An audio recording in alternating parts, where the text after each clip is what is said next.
Paul here, and welcome everyone. Right, this latest project has been out of the Shiplap boarding again. Basically Sunday I ripped down 3 metres of it, created 15 pieces, 200mm long, about 65mm wide, glued them in sections of 3, and therefore had 5 sections which then were all glued on top, all rotated 45 degrees. All be explained in the video in a moment. And what I produced out of there was this bowl. Got to say, I can appreciate now how much work goes into making something like this. It really did take quite a while. What I did find is that even from the very start, when I started trying to true it up, I'd already lopped off all the corners to start with, so at least it was a lot less material to take away with the rough and gouge. But even that just took absolutely ages. I had it mounted on the worm screw with the tailstock up for support. I didn't want the catch and for the piece to start spinning on the worm screw and end up having to use the faceplate. It just took ages basically to true it off, and then once I've got that, the base was done fairly easy. It's also the first piece I've also done with an expansion on the chuck, so I was a little bit wary on that, and to be honest, there's not even a mark where the chuck has expanded on this, so I would certainly be looking to do that more. I've found that using the softwoods, when you use it as a grip, it does leave little indentations because it's got on my chuck it's actually got a gripper ring on the outside of the chuck, so therefore it then puts dents on the edge of the wood. Really pleased how this has come up. The finish, I've basically given it 2 coats of woodwax, 2 coats of sanding sealer and 2 coats of woodwax 22, and when you catch it in the light in the right place, the grain does really look amazing. I mean, even on the outside, and then again, like I say, because I've actually staggered all the pieces 45 degrees, there's just bits of grain everywhere on there, and like I say, really pleased. So I would like this time just to give a shout out. I don't think I've given a shout out to this person before. I mean, anybody who's a regular wood turner on YouTube will already know him. I think his name is Steve, but he goes by the YouTube ID of woodturner21, I think it is. I'll put a link below in the description as usual. Now, it doesn't make a difference whether you're a beginner or even if you don't wood turn, if you've just got an interest in wood turning, or it doesn't matter, I suspect even the professionals of you who do actually watch this, and you'll always appreciate the work he does. His videos are always in real time, so there's nothing in like most of us do, speed it up 2-4 times to get through because it takes us so long, and it's just amazing. A lot of his work he does with the skew chisel, and therefore just uses other tools, obviously where he can't use the skew chisel, but he's a professional wood turner.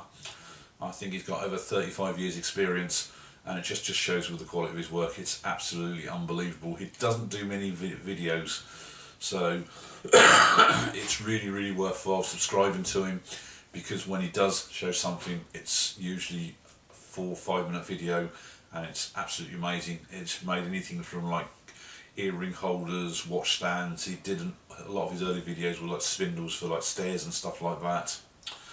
And I think that's probably just about it. So if you're watching for the first time, I do try and put up regular videos, so therefore, I mean, if you want to come along, watch me learn as I move along. At the moment I'm doing an awful lot of stuff in softwood because I've got the stuff available, so therefore it's ideal to practice on. So please do subscribe. If you're an existing subscriber, then thank you very much, and please do click the like below, and certainly do pass some comments back, because it's your comments that then helps me to change the way I work if I'm doing something wrong or need to do something different. And at the same time as well, it's other people watching the videos that they'll then often scroll through the comments and see what's going on there and see where questions are raised, and it might be things that they hadn't thought about. So please do certainly comment, it is most appreciated, and thanks a lot for watching. So I'll share the video now of how I basically turned the bowl. Thanks a lot, bye. So my latest project, it's involving the shiplap boards again. So I basically took a 3 metre length of shiplap board of that. I've ripped off the edges, which basically left me with a length of that, which is roughly about 65mm. I've cut all those at 200mm lengths, 3 of them side by side glued together. So I've got 5 lots of bases there, and then over here on the lathe, as you can see, I've actually trimmed the corners off, and what I've actually done though is where the first one goes straight down, I've then turned them sort of 45 degrees each layer, so hopefully it should show up different grains coming through all the way through.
Bye.